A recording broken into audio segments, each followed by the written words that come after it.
Good morning friends. Gratefulness 9ನೇ ತರಗತಿಯ gratefulness ಅನ್ನುವಂತಹ poem memorisation ಅಂದರೆ ಕಂಠಪಾಠಕ್ಕೆ ಸಂಬಂಧಿಸಿದೆ.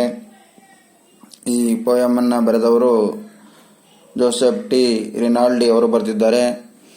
ಮೊದಲಿಗೆ ಸ್ವಲ್ಪ ಇಂಟ್ರೊಡಕ್ಷನ್ ಜೋಸೆಫ್ ಟಿ ರಿನಾಲ್ಡಿ ಅವರ ಬಗ್ಗೆ ನೋಡೋಣ. Let us C.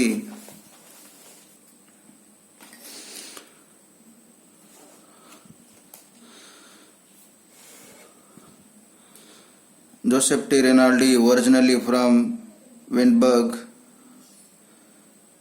ಪೆನ್ಸಿಲ್ವೇನಿಯಾ. ಈ ವಿಂಡ್ಬರ್ಗ್ ಅವರು ಈ ಜೋಸೆಫ್ ಟಿ ರಿನಾಲ್ಡಿ ಅವರು ವಿಂಡ್ಬರ್ಗ್ನ ಪೆನ್ಸಿಲ್ವೇನಿಯಾ ಮೂಲದವರು. Has spent 40 years in the field of education. ಸುಮಾರು 40 ವರ್ಷಗಳ ಕಾಲ ಈ ಶಿಕ್ಷಣ ಕ್ಷೇತ್ರದಲ್ಲಿ ತಮ್ಮ ಒಂದು ಕೆಲಸವನ್ನು ಮಾಡಿರ್ತಾರೆ. Since his retirement he spent his much of his time in visual arts.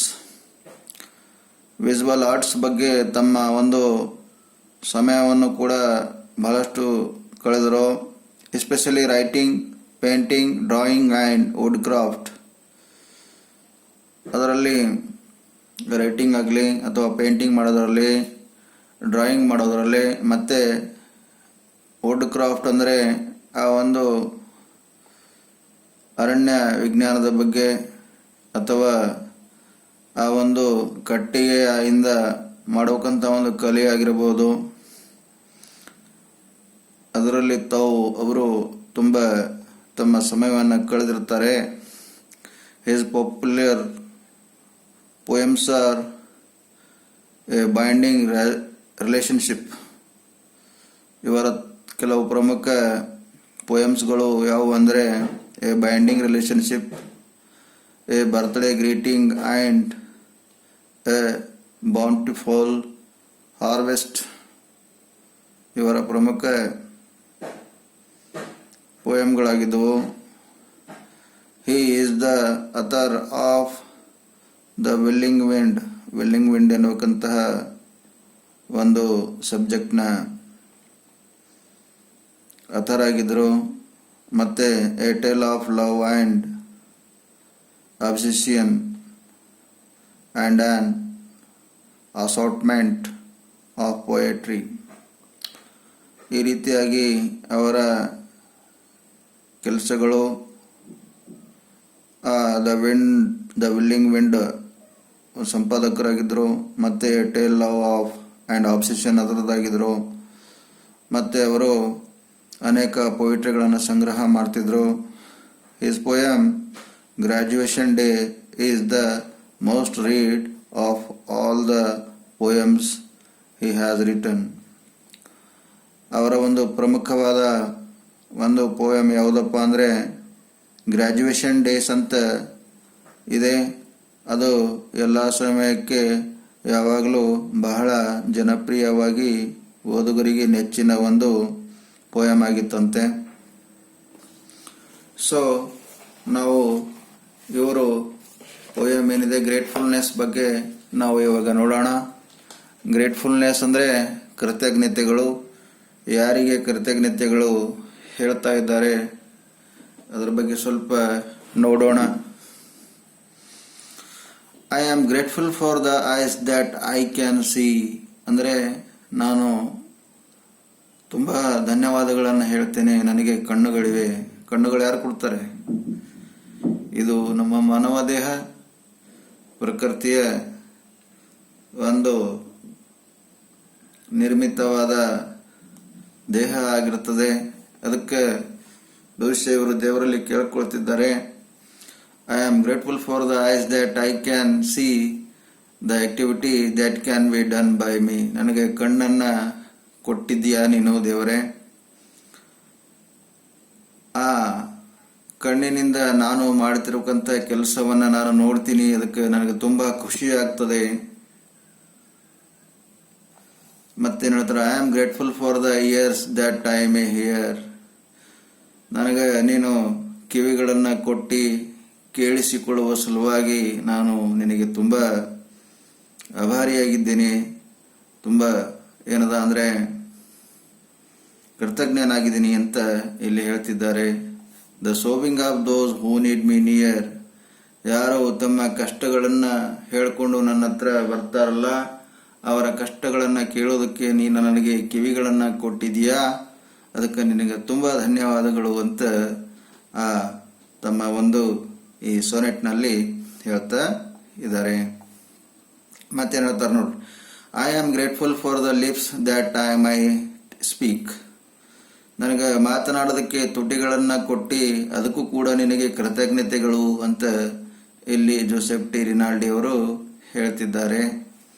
Words of comfort and peace to all who seek. ಮತ್ತೆ ಆ ಒಂದು ಎಲ್ಲರೂ ಚೆನ್ನಾಗಿರಬೇಕು ಅಂತ ನಾನೇನು ಹೇಳ್ತೀನಲ್ಲ ಈ ಒಂದು ನಾಲಿಗೆಯಿಂದ, ಅದಕ್ಕೆ ಈ ನಾಲಿಗೆ ಏನು ಕೊಟ್ಟಿದೆಯಲ್ಲ ನೀ ನನಗೆ ಹೇಳೋದಕ್ಕೆ, ಏನು ಹೇಳೋದಕ್ಕೆ, ಎಲ್ಲರೂ ಆರಾಮಾಗಿರಬೇಕು ಮತ್ತು ಶಾಂತಿಯಿಂದ ಇರಬೇಕು ಅಂತ ನಾನು ಬೇರೆಯವರಿಗೆ ಏನು ಹೇಳ್ತೀನಿಲ್ಲ ನನ್ನ ನಾಲಿಗೆಯಿಂದ, ಅದಕ್ಕೆ ನನಗೆ ಏನು ನಾಲಿಗೆ ಕೊಟ್ಟಿದ್ದೀನಿ ಇಲ್ಲ ನೀನು, ಅದಕ್ಕೆ ನಿಮಗೆ ತುಂಬ ಕೃತಜ್ಞತನಾಗಿದ್ದೀನಿ. ಅದಕ್ಕೆ ಅದು ಗಾಡ್ ಕೊಟ್ಟಿರ್ಬೇಕಂತಹ ನಾಲಿಗೆ ಇದೆಲ್ಲ, ನಾಲಿಗೆ ಕೊಟ್ಟಿದೆಯಲ್ಲ ಅದಕ್ಕೆ ನಿನಗೆ ಧನ್ಯವಾದಗಳು ಅಂತ ಲೇಖಕರು ಇಲ್ಲಿ ಕವಿಯವರು ಜೋಸೆಫ್ ಟಿ ರಿನಾಲ್ಡಿ ಅವರು ಹೇಳ್ತಾ ಇದ್ದಾರೆ. I am grateful for the mind that I might know how to aid those who need me so.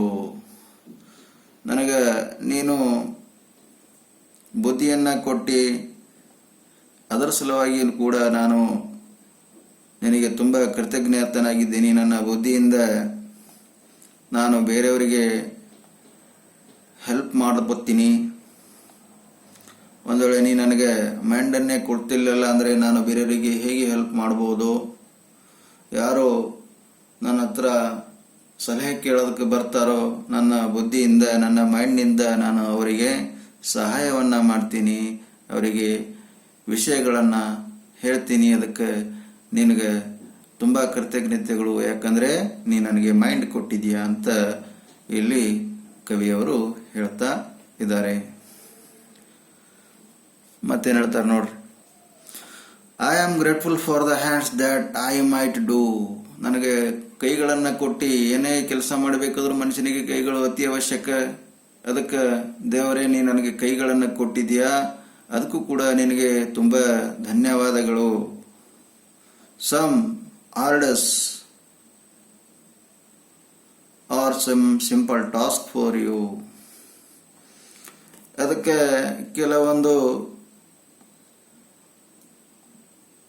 ಎಫೆಕ್ಟ್ಗಳನ್ನು, ಕೆಲವೊಂದು ಪ್ರಯತ್ನ ಮಾಡೋದ್ರ ಸಲುವಾಗಿ ಪ್ರಯತ್ನ ಮಾಡೋರಿಗೆ ನಾನೇನು ಹೇಳ್ತೀನಿ, some orders and some simple task for you.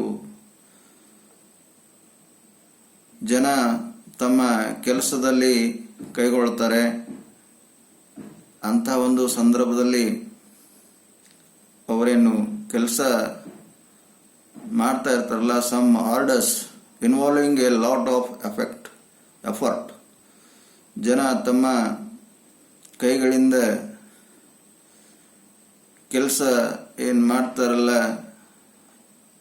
ಅದೇ ರೀತಿ ನನಗೂ ಕೂಡ ಅವರಿಗೆ ಸಹಾಯ ಮಾಡೋದಕ್ಕೆ, ಹೆಲ್ಪ್ ಮಾಡೋದಕ್ಕೆ ನನಗೆ ಕೈಗಳನ್ನು ಕೂಡ ಕೊಟ್ಟಿದೆಯಲ್ಲ. ಅದಕ್ಕೆ I am grateful for the hands that I might do some arduous and some simple task for you. ಈ ಕೈಗಳನ್ನು ಕೊಟ್ಟಿದೆಯಲ್ಲ ನೀನು ನನಗೆ ಕೆಲಸ ಮಾಡೋದಕ್ಕೆ, ಆ ಕೈಗಳಿಗೆ ಕೊಟ್ಟ ಸಲುವಾಗಿ ಆ ಕೈಗಳಿಂದ ನಾನು ತುಂಬ ಹಾರ್ಡ್ ಕೆಲಸನೂ ಮಾಡ್ತೀನಿ ಮತ್ತು ಸಣ್ಣದಾದ ಕೆಲಸಗಳನ್ನು ನಿನಗೋಸ್ಕರ ನಾನು ಮಾಡ್ತೀನಿ. ನನಗೆ ನೀನು ಕೈ ಕೊಟ್ಟಿದ್ದಕ್ಕೆ ತುಂಬ ಧನ್ಯವಾದಗಳು ಅಂತ ಮತ್ತು ಆ ಒಂದು ಗಾಡ್ಗೆ ಕೇಳ್ಕೊಳ್ತಿದ್ದಾರೆ. I am grateful for the ability to always pray. ನನಗೆ ನಿನಗೋಸ್ಕರ ಯಾವಾಗಲೂ ಪ್ರೇ ಮಾಡೋ ಸಲುವಾಗಿ ಆ ಒಂದು ಎಬಿಲಿಟಿಯನ್ನು ಕೊಟ್ಟಿಯಲ್ಲ, ಅದಕ್ಕೆ ಕೂಡ ನಾನು ನಿನಗೆ ತುಂಬ ಕೃತಜ್ಞನಾಗಿದ್ದೀನಿ. ಏನಂತ ನೋಡ್ರಿ, I am grateful for the ability to always pray to give me the strength and guidance every day. ನಾನು ನಿನಗೆ ತುಂಬ ಒಂದು ಕೃತಜ್ಞನಾಗಿದ್ದೇನೆ, ಯಾಕಂದರೆ ನೀನು ನನಗೆ ಒಂದು ಅರ್ಹತೆಯನ್ನು ಕೊಟ್ಟು ಅದರಿಂದ ನಾನು ನಿನಗೆ ಯಾವಾಗಲೂ ಪ್ರೇ ಮಾಡ್ತೀನಿ. ನೀ ನನಗೆ ಶಕ್ತಿ ಕೊಡು ಮತ್ತು ಮಾರ್ಗವನ್ನು ತೋರಿಸು ಪ್ರತಿದಿನ ಅಂತ ಇಲ್ಲಿ ಕವಿಯವರು ಹೇಳ್ತಾ ಇದ್ದಾರೆ. I am grateful for one thing all else above. ಮತ್ತೆ ನಾನು ನಿನಗೆ ಇನ್ನೊಂದ್ಸಲ ಕೃತಜ್ಞತೆಯನ್ನು ಹೇಳ್ತೀನಿ, ಯಾಕಂದರೆ ಮೇಲೆ ಹೇಳಿರಬೇಕಂತಹ ಎಲ್ಲ ವಿಷಯಗಳನ್ನು ನೀನು ನನಗೆ ಕೊಟ್ಟಿದೀಯಾ, ನನಗೆ ದಯಪಾಲಿಸಿದೀಯಾ. ಅದಕ್ಕೆ ನಾನು ನಿನಗೆ ಇನ್ನೊಂದ್ಸಲ ಏನದ ಅಂದರೆ ಧನ್ಯವಾದಗಳನ್ನು ಹೇಳ್ತೀನಿ, ಕೃತಜ್ಞತೆ ಹೇಳ್ತೀನಿ. ಇದಕ್ಕೆ ಹೇಳ್ತಾನೆ, I am grateful for one thing all else above that I was given a heart that I may love. ಹೀಗೆ ಮೇಲಿರ್ಬೇಕಂತ ಎಲ್ಲ ಒಂದು ಅಂಗಗಳನ್ನು ನೀನು ನನಗೆ ಕೊಟ್ಟಿದೀಯಾ, ಅದಕ್ಕೆ ನಾನು ನಿನಗೆ ತುಂಬ ಆಭಾರಿಯಾಗಿದ್ದೀನಿ, ಕೃತಜ್ಞತೆಯನ್ನು ಸಲ್ಲಿಸಿದ್ದೀನಿ. That I was given a heart, ನನಗೆ ಒಂದು ಮನಸ್ಸನ್ನು ಕೊಟ್ಟಿದ್ಯಾ, ಆ ಮನಸ್ಸಿನಿಂದ ನಾನು ನಿನಗೆ ಪ್ರೀತಿ ಮಾಡ್ತಾ ಇರ್ತೀನಿ ಯಾವಾಗಲೂ ಎನ್ನುವಂತಹ ಮಾತು ಜೋಸೆಫ್ ಟಿ ರಿನಾಲ್ಡಿ ಅವರು ತಮ್ಮ ಈ ಪದ್ಯದ ಮುಖಾಂತರ ಇಲ್ಲಿ ಹೇಳ್ತಾ ಇದ್ದಾರೆ. ಇಲ್ಲಿಗೆ ಈ ಒಂದು ಪೊಯಮು ಮುಗಿತು. ಮುಂದಿನ ಪೊಯಮು ಅಥವಾ ಮುಂದಿನ ಲೆಸನು ಮುಂದಿನ ಕ್ಲಾಸಲ್ಲಿ ನೋಡೋಣ. Okay, thank you.